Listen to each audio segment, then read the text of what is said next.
के कर ले भूल सभी भूल सभी भूल सभी।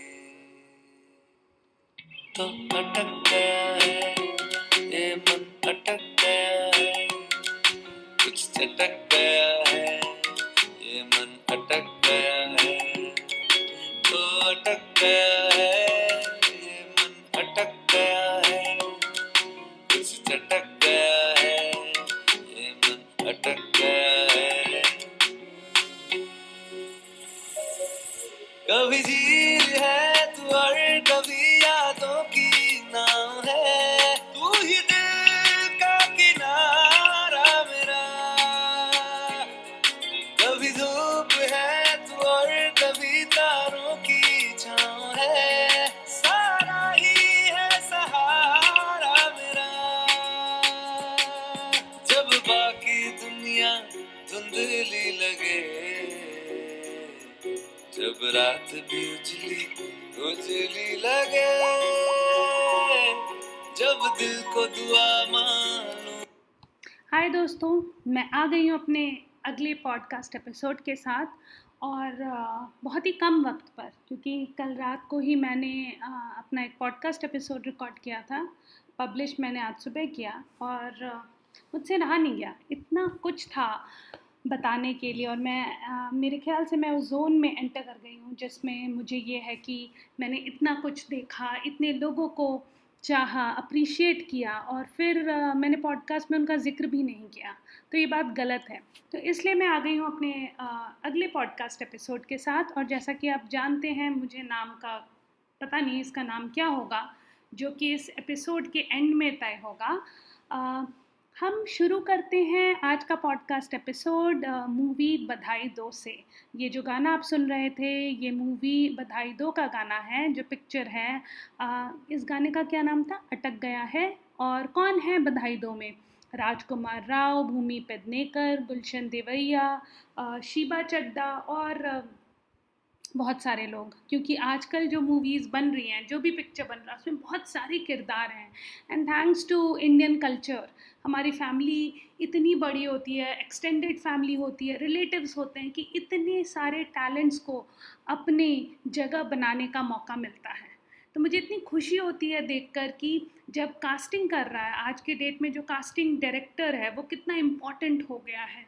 और आजकल इस वर्ड ensemble कास्ट का हम इतना प्रयोग कर रहे हैं कि इतनी कास्टिंग, इतने लोग, ये वो, उस पर अवार्ड भी है।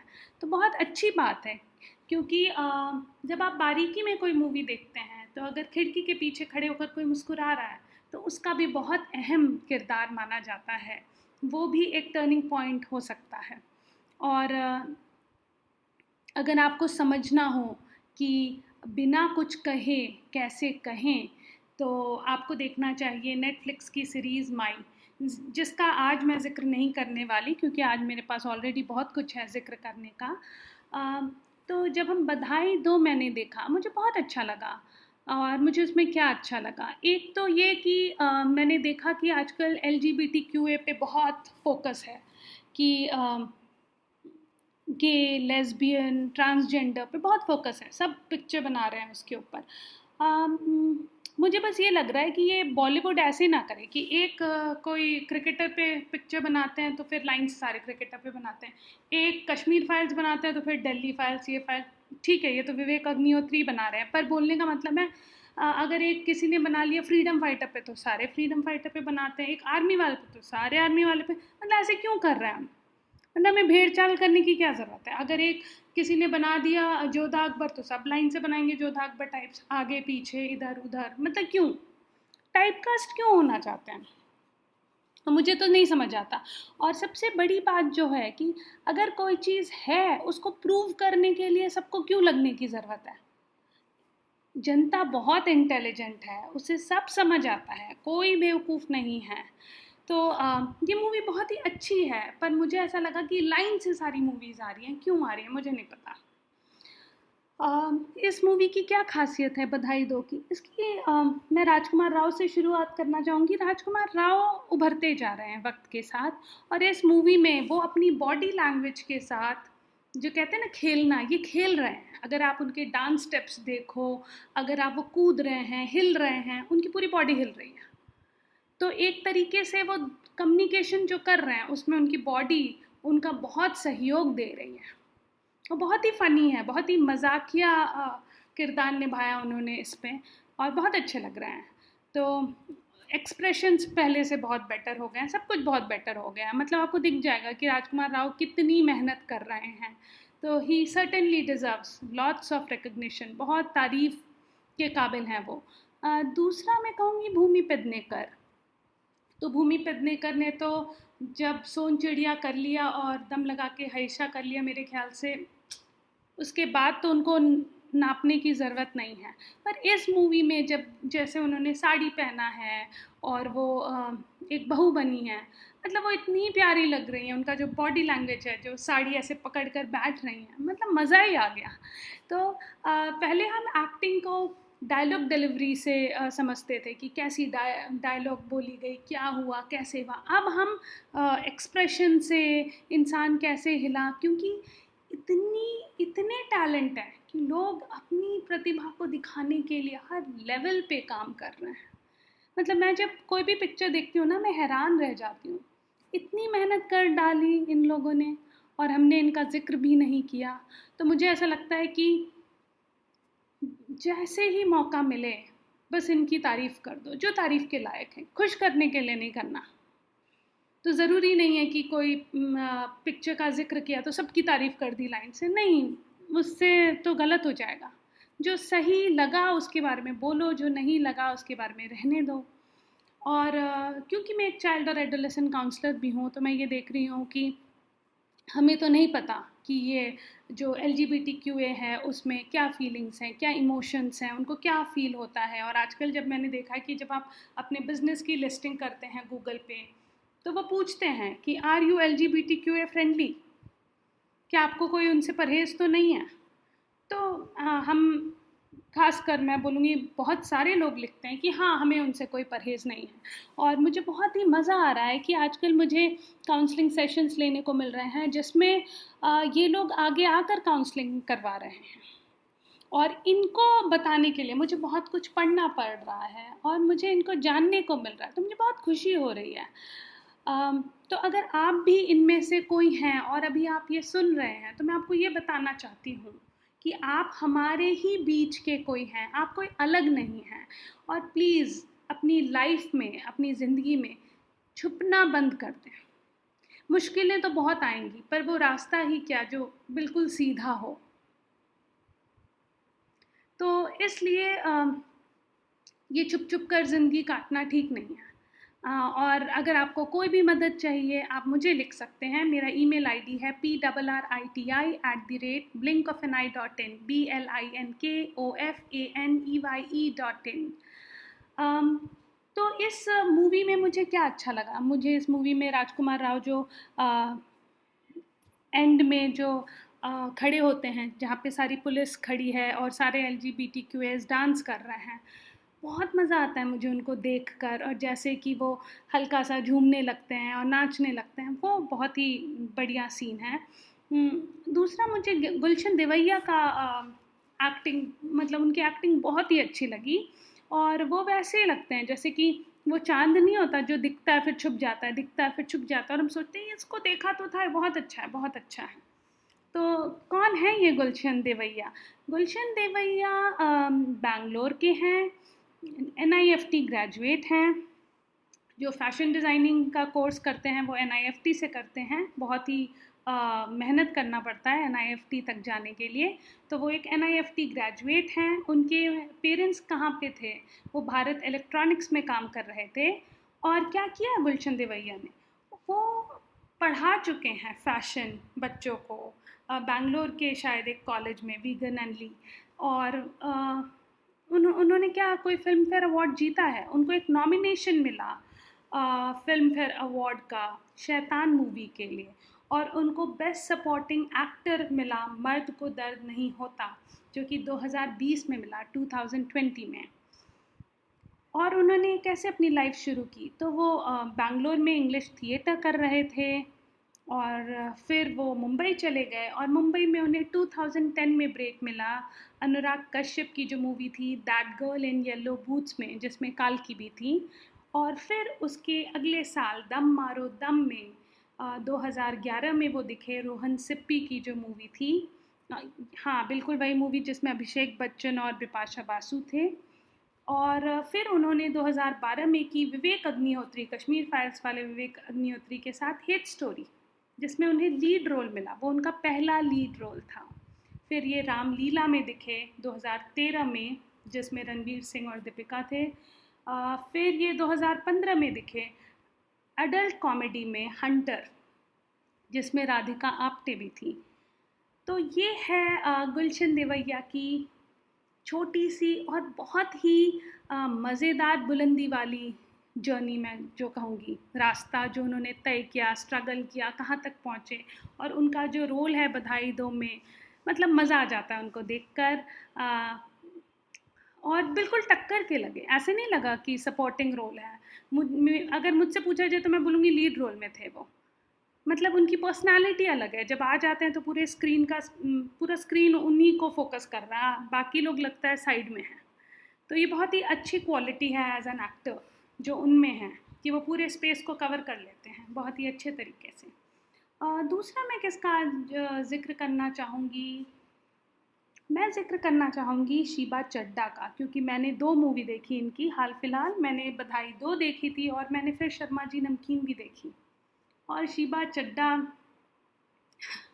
उन लोगों में से हैं जिनको किसी क्या कहें, जिनको किसी इंट्रोडक्शन या उसकी ज़रूरत नहीं है। वो अपने आप में पूरी हैं। वो कहाँ से हैं? वो सहारनपुर से हैं। और उन्होंने अपना ये जो कहते हैं ना, ये बॉलीवुड की जर्नी कहाँ से शुरू करी? वो 1998 में दिल से में दिखी। और मेरी जो जहाँ तक याददाश्त जाती है, 2009 में उन्होंने टीवी पे बहुत किया, पर 2009 में जो एक सीरियल आया ना ना इस देश में लाडो, मेरे ख्याल से वो मेरी जहन में आज तक है।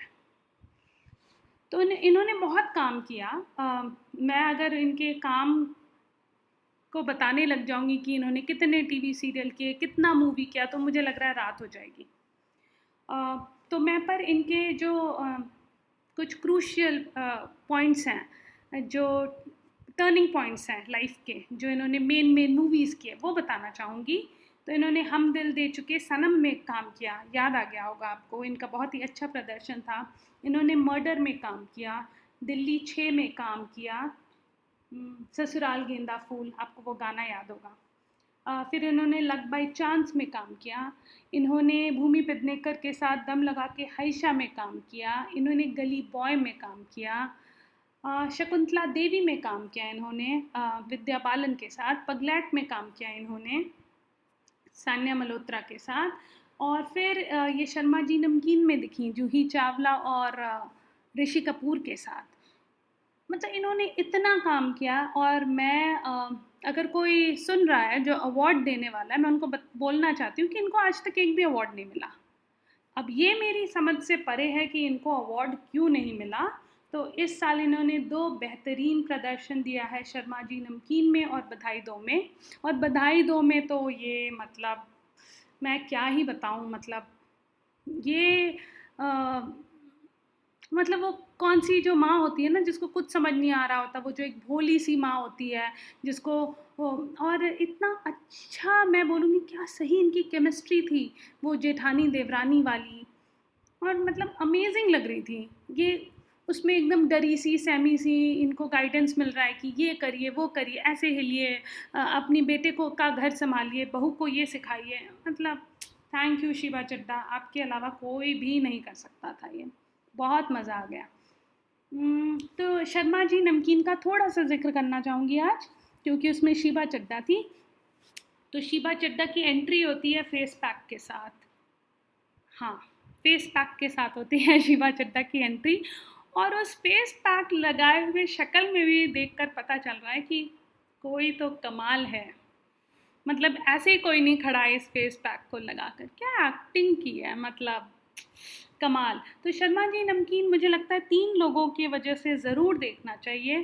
3 हाँ, मैं 3 ही कहूँगी। एक तो ऋषि कपूर, दूसरा मैं कहूँगी जूही चावला और तीसरा शीबा चड्ढा, क्योंकि ये यही सच है।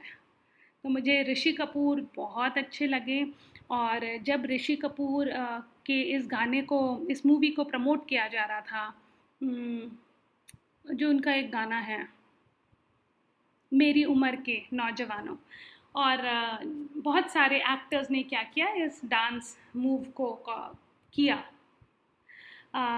ऋषि कपूर को एक श्रद्धांजलि देने के लिए, क्योंकि शर्मा जी नमकीन रिलीज़ होने वाली थी। तो मुझे बहुत हंसी आई देखकर कि इतने टॉप के एक्टर्स हैं पर कोई भी ऋषि कपूर के करीब नहीं था। ये था ऋषि कपूर का जादू, कि जब ऋषि कपूर खड़े हो जाते हैं तो बस फिर ऋषि कपूर ही होते हैं और कोई नहीं होता। और इवन शर्मा जी नमकीन में जैसे ऋषि कपूर की एक्टिंग है, जो उनका, मैं बोलूँगी कि जैसे उनका जो वो पूरा ऑरा है, जो उनकी जो पर्सनालिटी थी, मतलब एकदम वो फीलिंग आ जाती है ना, हाँ ये मेरे पापा हो सकते हैं, हाँ इनमें है वो स्वीटनेस। और जैसे वो डांस कर रहे हैं खाना बनाते हुए किचन में, मतलब आउट ऑफ द वर्ल्ड वाली फीलिंग आ जाती है वो देखकर। अम, और मुझे शर्मा जी नमकीन के बारे में ऐसा लगा कि जैसे मूवी शुरू होती है, मेरा मन नहीं भरा इसलिए मैं इसको थोड़ा और बताना चाहूँगी कि मूवी जब स्टार्ट होती है ना, तो मुझे ऐसा लगता है कि यार ये बोरिंग होने वाली है, मतलब ये क्या दिखा रहे हैं, फर्स्ट सीन बढ़िया नहीं लगा मुझे। पर वो जो विश्वास होता है ना कि नहीं आगे चलकर कुछ मज़ा आने वाला है, उस विश्वास से जब आगे बढ़े तो सच में बहुत मज़ा आया। दूसरा मैं जूही चावला के बारे में कहना चाहूँगी कि जूही चावला जैसे वो हस्ती हैं और जैसे उनकी एक्टिंग है और जो उनकी केमिस्ट्री है ऋषि कपूर के साथ, जो कि हमने बोल रहा था बोल में देखी, जो हमने और कौन सी मूवी में देखा था, चांदनी में ऋषि कपूर और जूही चावला के बीच इंटरेक्शन नहीं था, पर वो थी चांदनी में। और कौन सी मूवी में देखा, दीवाना, आई थिंक दीवाना, नहीं दीवाना में नहीं, दीवाना में तो दिव्या भारती थी, मुझे याद नहीं आ रहा है। पर इनकी जो केमिस्ट्री है, मतलब अनथिंकेबल।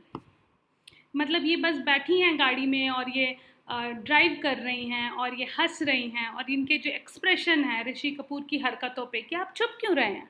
एक सीन होता है जिसमें ऋषि कपूर छुपने की कोशिश कर रहे हैं क्योंकि उनको बड़े भाई दिख गए हैं और ये खाना बनाते हैं, तो अच्छा नहीं लगता ना कि लोगों को पता चले कि रिटायरमेंट के बाद ये कड़ची चला रहा है, क्योंकि हम जज करते हैं अपनी सोसाइटी में कड़ची कैसे चला सकता है, तो भी रिटायर होकर आया है, इसको कोई अच्छी सी, भले गरीब हो जाए, भले ये, मतलब इसमें तो इनको गरीबी की कोई दिक्कत नहीं थी, इनके पास पैसे थे, पर भले ये बोर हो जाए, ये परेशान हो जाए या कुछ हो जाए, पर ये काम नहीं कर सकता, और जो उसको पसंद है ये वो बिल्कुल भी नहीं कर सकता। इसको पहले अप्रूवल लेना पड़ेगा सबसे। तो इसमें जब ऋषि कपूर कड़ची चलाने जाते हैं, मतलब खाना बनाने जाते हैं, तो जब वो वापस आ रहे होते हैं तो इनको जूही चावला ड्रॉप कर रही होती हैं, और जहाँ भी ये जाते हैं खाना बनाने ना, वहाँ पे सिर्फ औरतें होती हैं, क्योंकि वो चीट फंड होता है या किटी पार्टी होती है या सत्संग होता है। तो जब ये वापस आ रहे हैं तो अचानक से ट्रैफिक है आगे, और ये देखते हैं इनके बड़े भाई बाहर खड़े हैं, तो ये पूरा अपने आप को कवर कर लेते हैं कि भाई ये देख ना ले, मतलब इज्जत ख़राब हो जाएगी।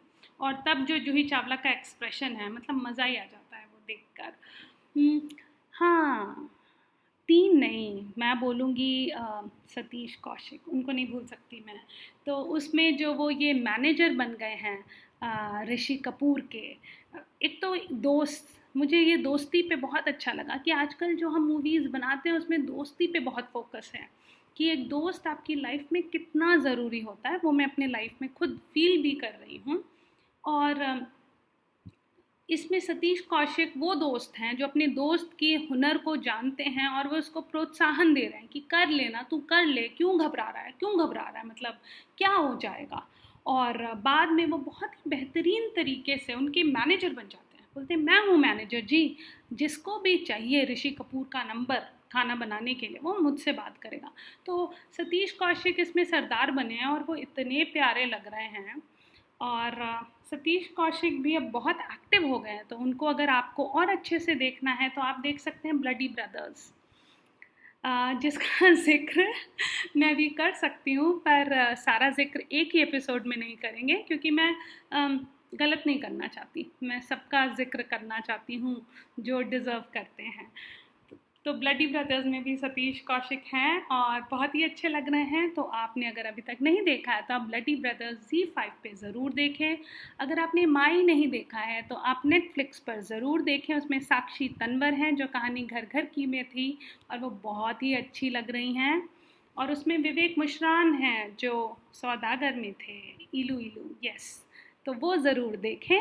और इसके साथ ही मैं अपना ये पॉडकास्ट एपिसोड यहीं ख़त्म करती हूँ और फिर मिलेंगे जल्द ही अपने नेक्स्ट पॉडकास्ट एपिसोड में। तब तक के लिए थैंक यू।